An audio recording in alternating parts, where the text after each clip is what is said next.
Thank you very much to the great people of Battle River Crowfoot. If I stand before you here today, it is by the grace of God and the good generosity of so many people, the first of which I must start with is my incredible wife, Anna. Anna, yes, give her a round of applause. Where did she go?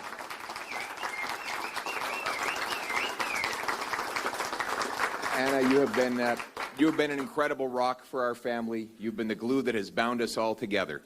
And to my kids, à mes enfants, Valentina et Cruz, vous me manquez énormément. Vous me manquez énormément. Yeah, my kids have been incredibly patient and understanding as Dad has been on the road a tremendous amount over a long period of time. And especially little Valentina, I haven't seen in a while, but I want them to know that we do this work for them and for all of Canada's kids. Thank you to the incredible Damien Kurrick, who has made, thank you.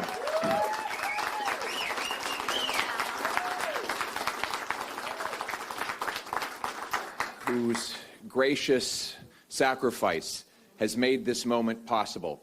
He and Danielle have been filled with kindness and generosity to us.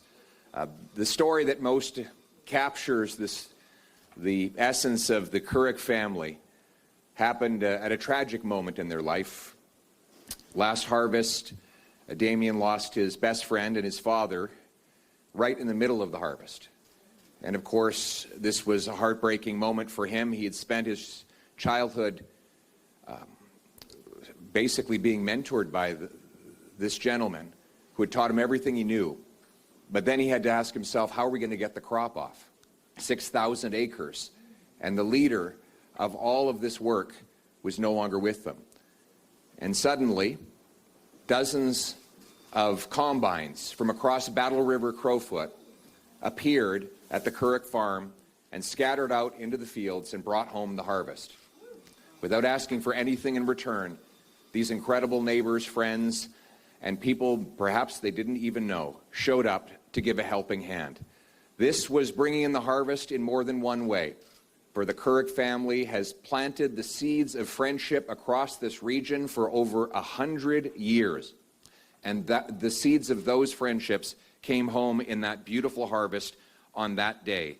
And that epitomizes the great people of Battle River Crowfoot, for whom I am grateful that I will have the chance to be their humble servant, to fight every day and in every way for the people in this region who feed, power, and protect all of Canada. These are the farmers, the tradespeople, the soldiers, the prison guards, the entrepreneurs, and so much more. Through drought and depression, through booms and busts, they've come through it all, and they've never stopped. But this incredible region and its amazing people have suffered terribly over the last 10 years. I've seen the main streets that have been hollowed out, and the trades workers who are underemployed because there is just not the work, as the federal government has attacked the oil and gas sector and favored foreign producers. This is the truth here in Battle River Crowfoot and in many communities across this country. Over the last 10 years, Liberal policies have sent crime, immigration, housing costs, inflation spiraling out of control. Now, they promised recently that things would be different. But under Mr. Carney and his 157 days in office, they've only gotten worse. There have been many announcements and meetings, many photo ops, and a lot of jazz, but not a lot of results. He sent everyone home for a summer vacation. He sent them home even though the deficit is spiraling out of control. Inflation is up, elbows are down, no resource projects are underway, and a housing crisis worsens as builders can't afford to build and buyers can't afford to buy. That's why us Conservatives have our work cut out for us. This fall, as Parliament returns, we will not only oppose out-of-control Liberal inflation, crime, immigration, cost of living, and housing prices, but we will propose real solutions for safe streets, secure borders, a stronger and sovereign country with bigger take-home pay for our people. We will put Canada first, and we will do so in a way that will make our country self-reliant and make our people capable of earning paychecks that buy affordable food and homes in safe neighborhoods.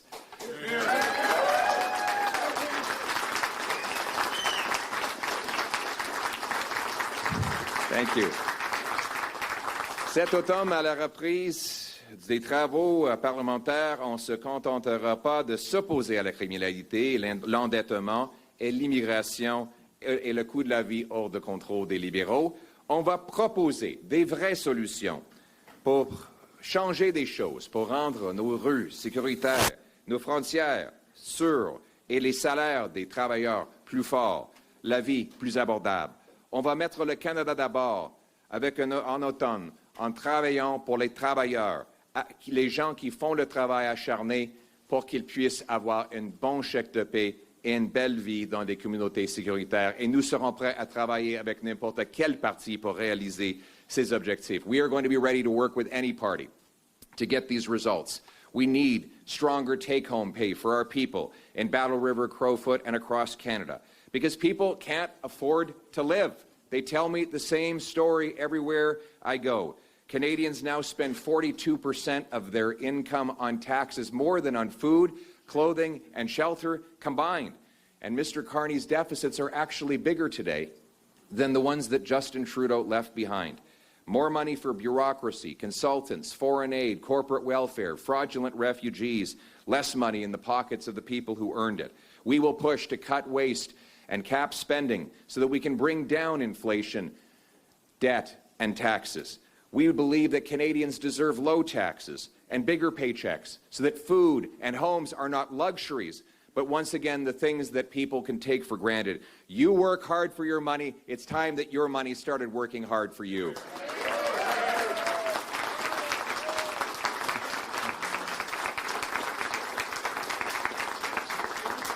And transportation is one of the biggest costs to get around in this country. It's a big country, a cold country. How many came here in their electric car today?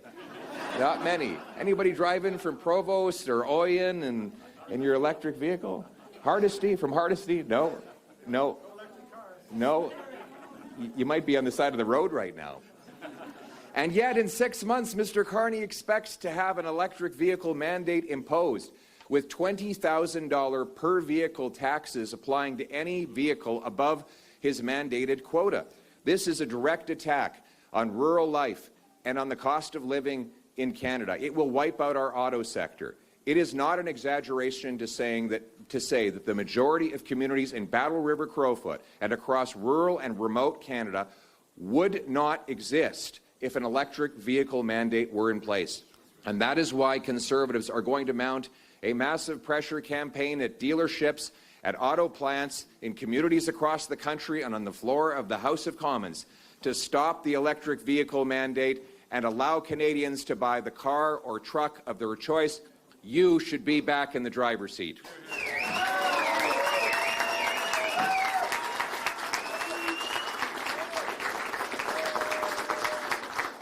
We need safe streets again, even in rural communities, where Kevin Sorensen tells me they used to leave the doors unlocked. Now people don't feel so safe. In rural communities on farms, the thieves are showing up and siphoning gas and stealing copper. More dangerous and violent drug offenses are happening everywhere. Conservatives will push for laws that lock up violent offenders, ban drugs, treat addiction, and make our communities safe to raise families and for seniors to retire. We'll also protect the lawful, licensed, trained, and tested firearms owners. Having a hunting rifle in rural communities is not just a matter of recreation. It is a way to feed your family.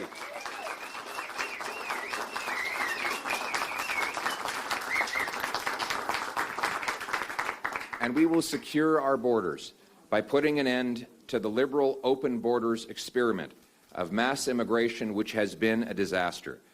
Over the next several years, we need to have more people leaving than coming, so that citizens in Canada can afford homes, can find jobs, and health care again. Conservatives welcome lawful, orderly immigration, but it has to be done in our national interest, the right people, and in the right numbers.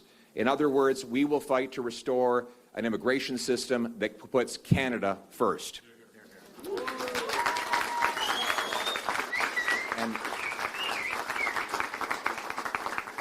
most of all, we need to restore the sovereignty of our country. Our nation has become far too dependent on one export market, and increasingly the Liberals are losing two trade wars, one with China and one with the U.S. Since Mr. Carney took office, $60 billion of net investment has fled the country to escape high Liberal taxes and brutal anti-development policies.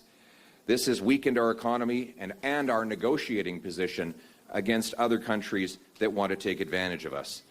Those investors are taking their money to other places that have lower taxes and more favorable treatment. Meanwhile, U.S. and Chinese tariffs have actually worsened since Mr. Carney got elected, and that was an election that he ran on getting a better deal. Conservatives will fight to put Canada first, and we will work with anyone from any party. We continue to extend our hand to Mr. Carney and say that we want to work with any party to put an end to the tariffs and get a fair deal for Canada.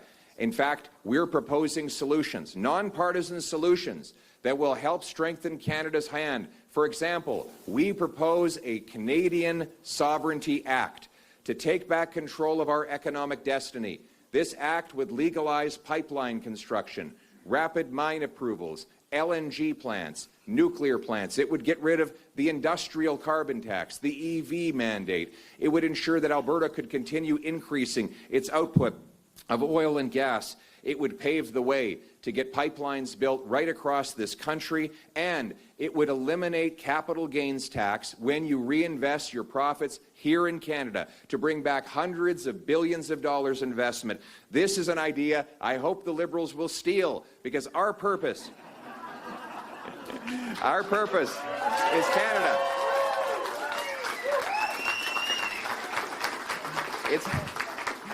It's a plan that will mean that we dig mines, lay pipe, open ports, unleash the might of our worker and the genius of our entrepreneur in a bigger, more powerful free enterprise economy that put Canadians back in charge of their lives. These steps will save you money, restore safety in your streets, secure your borders, and strengthen your nation's sovereignty. These are based on common sense, getting back to basics, things I learned a lot about when I was traveling around the great communities of the region of Battle River, Crowfoot.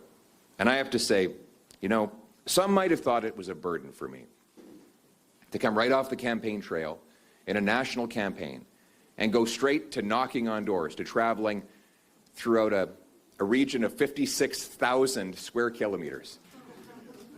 But I'll tell you something, it was not a burden at all. This has been a privilege. Getting to know the people in this region has been the privilege of my life. In fact,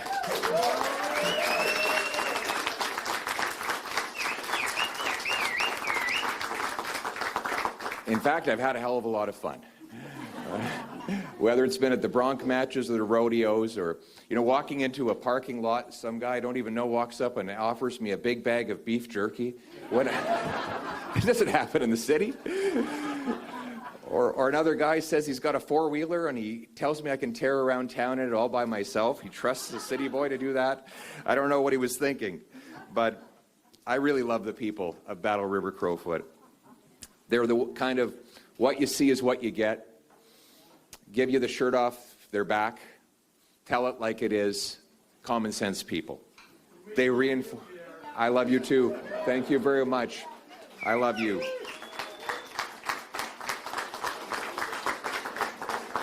And they reinforced a lot of lessons that all of us in politics have to learn and relearn again. Humility and hard work, loyalty and love. You see, the people in these communities, they fight their own battles, but they're always ready to stop and help a neighbor or a friend. They know how to stretch a dollar, and most of all, they know, in the words of the great Paul Harvey, how to bail together a family with the soft, strong bonds of sharing.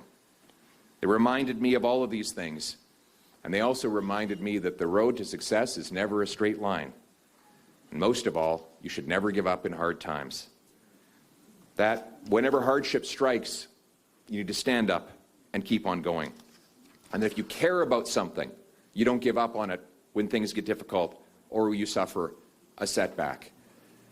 These stories that were on the faces of the people I met, the woman suffering from cancer who had just overcome days of radiation treatment, who showed up at my town hall in Stettler to tell me to keep going.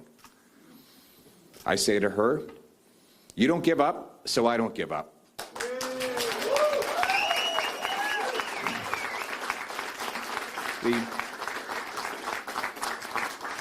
The waitress I met in the same town who told me she also works as a teacher and a ranch hand, but has no money left at the end of the month, somehow having 3 jobs. Because she doesn't give up, I won't give up. Or Patty. Patty, a female prison guard who works at the Drumheller Penitentiary and who was tied up and viciously assaulted by a violent criminal, and told me that she wasn't afraid because she was too busy thinking about the job that she had to do to protect her fellow prison guards. My message to her is, you don't give up, so I don't give up. To Bill Bauer,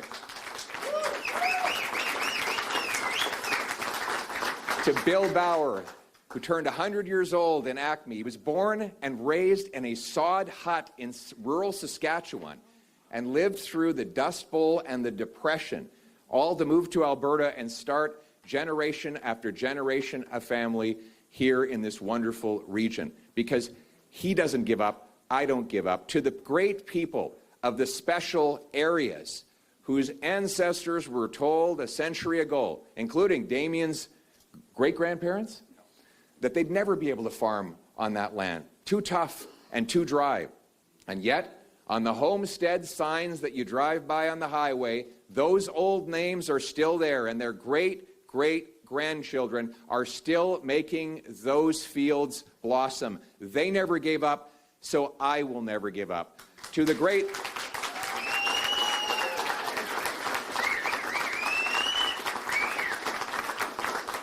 Because as my mother, who's here today, taught me, when you get knocked down, you get up and you keep on going. If you believe in what you're doing, you march forward. And so I say to all of the people, not just in the great region of Battle River Crowfoot, but right across this country, to anyone who has been knocked down, but has got back up and kept on going, you haven't given up, so I won't give up. Together, we will work together. We will fight together. We will sacrifice together to restore the opportunity that our grandparents left for us so that we can leave it for our grandchildren, so that we can once again restore a country that is strong, self-reliant, and sovereign. That is the country we're in this for. That is why we stay united. That is why we go forward. May God keep our land glorious and free. Thank you very much. Thank you.